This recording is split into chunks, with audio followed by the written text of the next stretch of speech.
అందరికీ హృత్పూర్వక ప్రణామాలు. మాతాపితృ స్వరూపులైన మీ అందరికీ కూడా ఓం నమో నారాయణ స్మరణలు తెలియజేస్తూ పరమ పవిత్రమైనటువంటి సింహాచల క్షేత్ర సన్నిధానంలో ఈ మధ్య గ్రామంలో మరి పూజ్యపాదులు శ్రీ శ్రీ పరమాత్మానంద స్వామి జన్మస్థానం పూర్వాశ్రమం జన్మస్థానమైనటువంటి స్థానంలో ఇది రెండవ మహాసభ. ఇంతకుముందు పెద్ద సభ జరిపారు, ఒకసారి మామూలు సభ కార్యక్రమం జరిపారు. ఇది అఖిలాంధ్ర సాధు పరిషత్ షష్ఠ్యాబ్ది కార్యక్రమాలు మహావైభవోపేతంగా నడిపించడం అనేటటువంటిది ఈ ప్రాంతం వాళ్ళకి మనందరికీ కూడా చాలా ఆనందదాయకమైనటువంటిది. మరి వారు సంకల్పించినటువంటి ఏ కార్యక్రమాలైనా కూడా ఎన్నెన్నో, ఇందాక వారు చెప్పినట్టుగా ఎన్నో ఆశ్రమాలకి మరి వారు ఉత్తరాధికారిగా పీఠాధిపతిగా ఉంటూ మరి అఖిలాంధ్ర సాధు పరిషత్తు కూడా మరి సభ అధ్యక్షత వహించడం అనేటటువంటిది చాలా ఆనందదాయకమైనటువంటిది.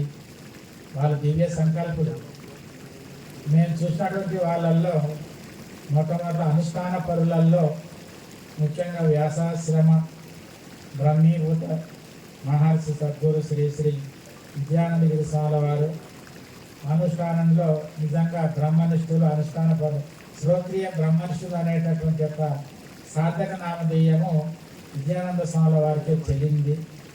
తర్వాత రెండవ స్థానంలో ఇప్పట్లో ఉన్నటువంటి వాళ్ళల్లో మరి పరమాత్మానంద స్వామి వారు మరి ఆ స్వామి వారి యొక్క స్థానంలో ఉంటూ చక్కగా అనుష్ఠాన పరులు అంటే నిజంగా వారు ఎన్ని కార్యక్రమాలు ఉన్నా ఏమున్నా వారి యొక్క సంకల్పానుసారంగానే చక్కని అనుష్ఠానం చేస్తూ అందరికీ ఆదర్శవంతమైనటువంటి యొక్క ఆచరణ చూపుతున్నటువంటి వాళ్ళు పరమ పూజలు పరమానంద స్వామి వారి దివ్య చరణారవిందములకు మరొకసారి పూర్వక ప్రణామాలు తెలియజేస్తూ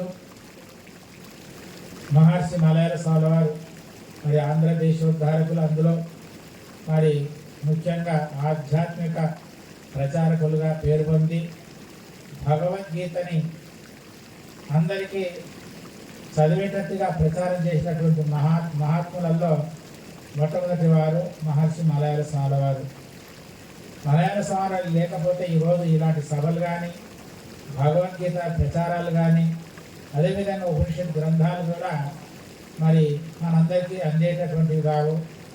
ఆశ్రమాలు కూడా చాలా వింతగా ఉండేటటువంటి కావని మనం తెలుసుకుంటున్నాం. అలాంటి భగవద్గీత మరి మనందరికీ తెలిసినటువంటిదే. వేదాల యొక్క సారాంశము, ఉపనిషత్తుల యొక్క సారాంశము, మొత్తం ఒక మాట చెప్పండి సమస్త సార సంగ్రహం అని శంకరాచార్య వారు అంటారు. సమస్త శాస్త్రాల యొక్క సారాంశాన్ని భగవంతుడు భగవద్గీత రూపంలో మనకు అందించినాడు. మరి అది కూడా మరి 700 శ్లోకాలు ఉన్నవి. దాన్ని చదవాలంటే కనీసం 3 గంటలు పడుతుంది. అందులో అన్ని విషయాలు కర్మకాండ, భక్తికాండ, ఉపాసనకాండ అనేటటువంటివి అన్ని విషయాలు చెప్పినారు. భగవంతుడు భగవద్గీతను ముగింపు చేస్తూ చివరిగా 3 శ్లోకాల ద్వారా ఈ 3 శతకాలలో చెప్పినటువంటి సారాంశాన్ని అంతా కూడా చక్కగా 3 శ్లోకాల ద్వారా ముఖ్యమైన విషయాలు తెలియజేస్తారు. మనం ఎవరితో అమ్మాయికి పెళ్లి చేసే ముందు అన్ని విషయాలు చెప్తాము. చివరిగా అత్తగారికి వెళ్ళేటప్పుడు అమ్మాయిలో మర్చిపోవడం ముఖ్యంగా జ్ఞాపకం చేస్తాం కదా మరొకసారి. అదేవిధంగా భగవంతుడు కూడా 3 శ్లోకాల ద్వారా మొత్తము వేదాంత సారాన్ని, సాధకులకి కావలసినటువంటివి, ఉండకూడనివి, ఉండదగినవి, ఫలితాన్ని కూడా చక్కగా 3 శ్లోకాల ద్వారా తెలియజేస్తాడు భగవంతుడు. ఆ 3 శ్లోకాలలో చాలా ముఖ్యమైనటువంటివి. భగవద్గీత 18వ అధ్యాయము 51, 52, 53 శ్లోకాలు గుర్తుపెట్టుకోండి. అన్నీ చదివితే మంచిదే. ఇది మంచిదే చెడ్డదని ఏం కాదు. మనం తిరుపతి నుంచి లడ్డు తెచ్చినాం అనుకోండి, ఆ లడ్డు ఎక్కడి దిక్కే బాగుంటుంది చెప్పండి. ఇది కింద దిక్కే బాగుంటుందా, పై దిక్కే బాగుంటుందా, లోపల దిక్కే బాగుంటుందా? ఎక్కడ తిన్న లడ్డు తీపిగానే ఉంటుంది. అదేవిధంగా భగవద్గీత కూడా మరి అన్ని శాస్త్రాల సారాంశం కాబట్టి ఎక్కడ చదివినా బాగానే ఉంటుంది. అయినా మనకు ఉపయోగపడేటటువంటివి ఇంకా మనం అనుష్ఠించవలసినటువంటి మనం మనసుల యొక్క తత్వాన్ని తెలుసుకొని భగవంతుడు చివరిగా ఈ 3 శ్లోకాల ద్వారా చక్కగా వివరిస్తాడు. బుద్ధ్యా విశుద్ధయా యుక్తో 51వ శ్లోకము, 18వ అధ్యాయం 51వ శ్లోకం గుర్తుపెట్టుకోండి. బుద్ధ్యా విశుద్ధయా యుక్తో ధృత్యాత్మానం నియమ్య చ శబ్దాదీన్ విషయాన్ని త్యక్త్వా రాగద్వేషం యుధస్య చ వివిక్తసేవే లఘ్వాసి యతవాక్కాయ మానసః ధ్యానయోగ పరో నిత్యం వైరాగ్యం సముపాశ్రితః అహంకారం బలం దర్పం కామం క్రోధం పరిగ్రహం విముచ్య నిర్మమశాంతో బ్రహ్మభూయాయ కల్పతే. బ్రహ్మభూయాయ కల్పతే అని చివరికి ఫలితాన్ని కూడా వాడు బ్రహ్మభావాన్ని పొందిపోతాడు, పరమాత్మలో ఐక్యమైపోతాడని చెప్పి చివరిగా ఫలితాన్ని కూడా చెప్పాడు చక్కగా భగవంతుడు. ఎందుకంటే ఫలితం ఉండాలి, ఫలితం లేకపోతే ఎవరు ఏ కార్యక్రమాన్ని చేయలేదు కాబట్టి దాని ఫలితాన్ని కూడా చక్కగా పక్కనే చెప్పాడు. మొట్టమొదటి కావాల్సింది ఏంటంటే సాధకులు చేయవలసినటువంటిది బుద్ధ్యా విశుద్ధయా యుక్తో, బుద్ధిని శుద్ధం చేసుకోమంటున్నాడు. బుద్ధిని శుద్ధం చేసుకోమంటున్నాడు భగవంతుడు. మొట్టమొదటిలో బుద్ధి శుద్ధం ఎట్లా అవుతుంది? రోజు వస్త్రాలు సబ్బుల ద్వారా దాని ద్వారా వస్త్రాలు శుద్ధం చేసుకుంటున్నాము, కొంతవరకు శరీరాన్ని శుద్ధం చేసుకుంటున్నాము. శరీరం శుద్ధి ఎప్పుడు కాదు, అది అశుద్ధి. అది అశుద్ధమైన శుద్ధం అవుతుంది అనుకుంటున్నాము, అంతవరకే. అది ఒకవేళ శుద్ధమే అయితే మళ్ళీ తెల్లారి సబ్బు పెట్టకుండా ఉండాలి, స్నానం చేయకుండా ఉండాలి. ఉండగలుగుతున్నామా మనము? లేదు, ఎందుకంటే అశుద్ధి అది. అందుకే ఒక ఆయన అన్నాడు, అమేధ్య పూర్ణం చిర్విజాల సంకులం స్వభావ దుర్గంధమశౌచ మద్రువం కలేబరం మూత్ర పురీష భాజనం రమంతి మూఢాహన రమంతి పండితాహ. ఈ విధమైన శరీరమే మలమూత్రాలతో కూడుకున్నటువంటిది, అశుచి అయినటువంటిది, అశుభ్రమైనటువంటిది. ఇలాంటి శరీరాన్ని శుద్ధం చేయాలంటే అవుతుందా? ఇదేమైనా కాదు, ఇది ఎప్పటికీ శుద్ధం కాదు. అయిందని భావిస్తున్నాం అంతే, ఇంకేం లేదు. లోకంలో ఎన్నో యంత్రాలు ఉన్నాయి, ఆ యంత్రాలన్నీ చెడ్డ వేస్తే మంచివి తయారవుతాయి.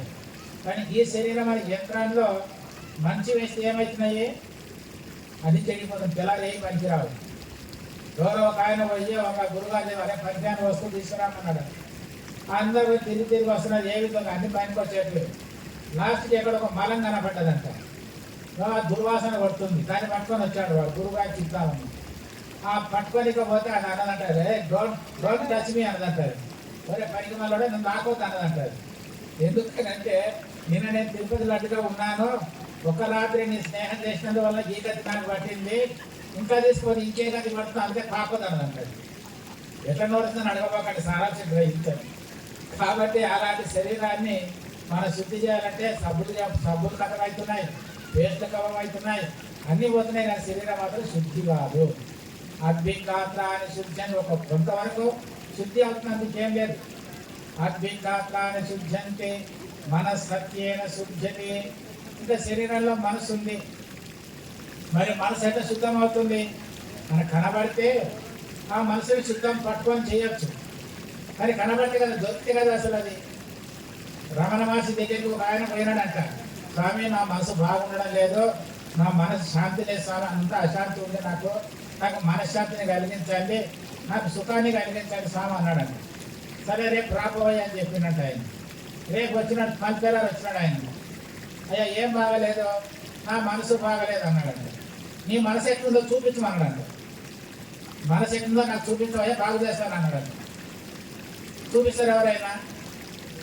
డాక్టర్ దగ్గర పోతే నా కాలు బాగలేదు, నా గొంతు బాగలేదు, నా తలకాయ బాగలేదు అంటే ఆయన మందులు ఇస్తాడు. మరి నా మనసు లేదా అంటున్నావు కదా, చూపిస్తే కదా నేను బాగు చేసింది అన్నాడు ఆయన. అర్థమైందా? కాబట్టి మనసు ఉన్నా లేదంటారా? మరి ఉన్నది. మనసు లేకపోతే శరీరమే లేదు, ప్రపంచమే లేదు. కాబట్టి మరి దాన్ని శుద్ధి ఎంత చేయాలా? మన సత్యైన శుద్ధి, సత్యవాక్య పరిపాలన ద్వారా, సత్సంకల్పాల ద్వారా, తపస్సు ద్వారా దాన్ని శుద్ధం చేసుకోవచ్చు. కాబట్టి భగవంతుడు చెప్తున్నాడు, బుద్ధ్యా విశుద్ధ ధృత్యాత్మానం నియమ్య చ మనస్సత్యేన శుద్ధ్యతి విద్యా తపోభ్యాం పూతాత్మ. విద్యా తపస్సుల ద్వారా పూతాత్మ అంటే అంతఃకరణాన్ని శుద్ధి చేసుకోవచ్చు. విద్యా తపస్సుల ద్వారా అంతఃకరణాన్ని పూర్తి చేసుకోవచ్చు. మరి ఇంకెట్లాగా విద్యా తపోభ్యాం పూతాత్మ బుద్ధి జ్ఞానేన శుద్ధ్యతే. బుద్ధి శుద్ధం కావాలంటే కేవలం జ్ఞానం చేతనే బుద్ధి శుద్ధం అవుతుంది. నహి జ్ఞానేన సదృశం పవిత్రమిహ విద్యతే. జ్ఞానానికి సర్వకర్మాన్ని భస్మసాత్ కృత్యేతుని అంటాడు భగవంతుడు. కాబట్టి జ్ఞానం చేతనే బుద్ధి శుద్ధం అవుతుంది. జ్ఞానం లేకపోతే బుద్ధి శుద్ధం అనేటటువంటిది జరగదు. కాబట్టి ముందు బుద్ధి శుద్ధం చేసుకోవాలా అంటే జ్ఞానాన్ని సంపాదించుకోవాలా. ఆ జ్ఞానం సంపాదించాలంటే ఎవరు ఉండాలా? సద్గురువులు ఉండాలి. గురువుల ద్వారానే ఆ జ్ఞానం అనేటటువంటి మనకు లభిస్తుంది. కాబట్టి ఇలాంటి పరిస్థితుల ద్వారా మరి మహాత్ముల ద్వారా మన ఉపదేశాన్ని పొంది అనుష్ఠించి దాన్ని సాధన చేసి మన బుద్ధిని శుద్ధం చేసుకోవాలా. అందుకని బుద్ధ్యా విశుద్ధయా యుక్తం భృత్య ఆత్మానం నియమ్య చ. భృత్య ఆత్మానం నియమ్య చ. ఆత్మ అనే దానికి సంస్కృతంలో నానా అర్థాలు ఉన్నాయి. ఇక్కడ ఆత్మ అనే దానికి మనస్సు అనే అర్థం. ఇక్కడ భృత్య ఆత్మానం అంటే మనసు నిగ్రహించుకోవాలా. ఎందుకంటే ఈ మనస్సు అనేటటువంటిది సహజంగా మనకందరూ కూడా బాహ్యంలో ఉండేటటువంటి విషయాలపైకి మనసు పోతుంది. అందుకే కఠోపనిషత్తులో చక్కగా చెప్పారు, పరాంచి కాని వ్యతృణత్ స్వయంభూ తస్మాత్ పరాంగ్ పరిస్థితి నాంతరాత్మన్ కశ్చిత్ ధీర ప్రత్యేగాత్మానమైక్యతో ఆవృత్త చక్షు అమృతత్వం ఇచ్చానంటాడు. భగవంతుడు సృష్టి చేసినప్పుడే ఈ యొక్క ఇంద్రియాలన్నిటిని కూడా బహిర్ముఖంగా చేసినాడు. కాబట్టి ఆయా ఇంద్రియాలు బాహ్యంలో ఉండేటటువంటి యొక్క విషయాలను గ్రహిస్తాయే తప్ప నా అంతరాత్మన్ లోపల ఉండేటటువంటి ఆత్మ ఇవి తెలుసుకోలేవు. మరి ఎవరికి తెలియబడదా? అసాధ్యమా? అసాధ్యం కాదు, సుసాధ్యం కాదు, కష్టసాధ్యం. ఏం చేయాలి మరి? కశ్చిత్ ధీర ప్రత్యేగాత్మానమైక్యత ఆవృత్త చక్షు. ఎవరైతే ఇంద్రియాలన్నిటిని కూడా బహిర్ముఖం పోనివ్వకుండా అంతర్ముఖం చేసుకొని ఎవరైతే చూస్తారో అలాంటి వాడు మాత్రమే కశ్చిత్ ధీర ప్రత్యేగాత్మానం ఐక్షతు ఆవృత్త చక్షు అంటే ఇంద్రియాలన్నిటిని కూడా అంతర్ముఖం చేసుకున్నవాడని అర్థం.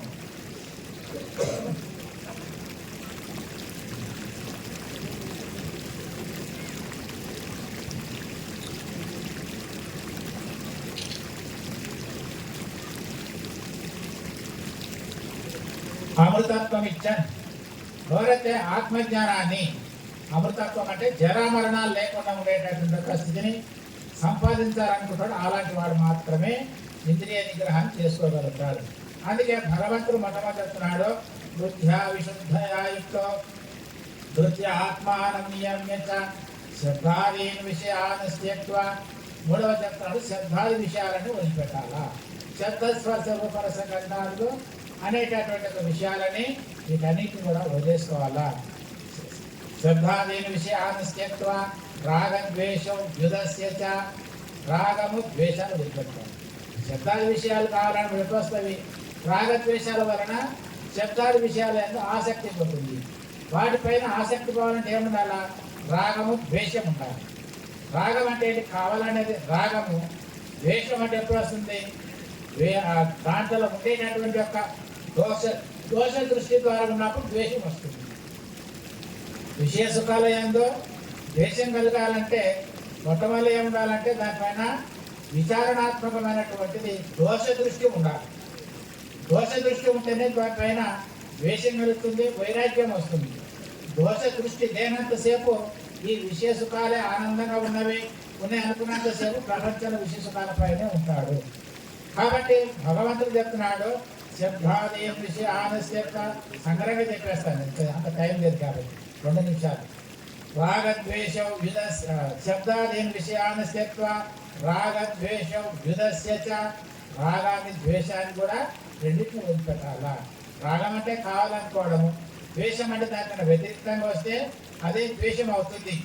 మనస్సు ఒకటే కానీ అవతారాలు దశావతారాలు ఎత్తుతుంది మనస్సే. రాగం ద్వేషము కామం క్రోధం లోభం మోహం మదం మాత్సర్యం ఇవన్నీ చెప్తారు కదా, అవన్నిటి కూడా అన్నింటిలో ఉండేది మనసు ఒకటే అని అవతారాలు మారినప్పుడు దానికి పేర్లు మార్చినాము, అంతకేం లేదు. కావాలనుకుంటే రాగం అన్నాము, వద్దనుకుంటే ద్వేషం అనుకుంటున్నాము. రాగ ద్వేషము ఇవన్నీ కూడా మనసు యొక్క పరివర్తనలే అంతే. మనసు లేకపోతే ఇవన్నీ ఏమీ లేదు దాంట్లో. కాబట్టి శ్రద్ధాదేన విషయాన్ని స్థిత్వ రాగద్వేష విధస్య వివిక్త సేవి లఘ్వాసి సాధకం ఉండవలసిన విషయాలు ఇక్కడ చెప్తున్నాడు భగవంతుడు. వివిక్త సేవి అంటే ఏకాంత స్థలాన్ని ఆశించుకోవాలి. సాధకుడు ఎప్పుడు కూడా ఏకాంతంలో ఉండి తపస్సు చేయాలి. అందుకే మనకు పూర్వకాల మహర్షులందరూ కూడా మహర్షి మలయాళ స్వామి కూడా మరి ఎక్కడికో భారతదేశం అంటే కూడా పాదయాత్ర చేసి కలియుగ వైకుంఠమైనటువంటి తిరుమల క్షేత్రాల్లో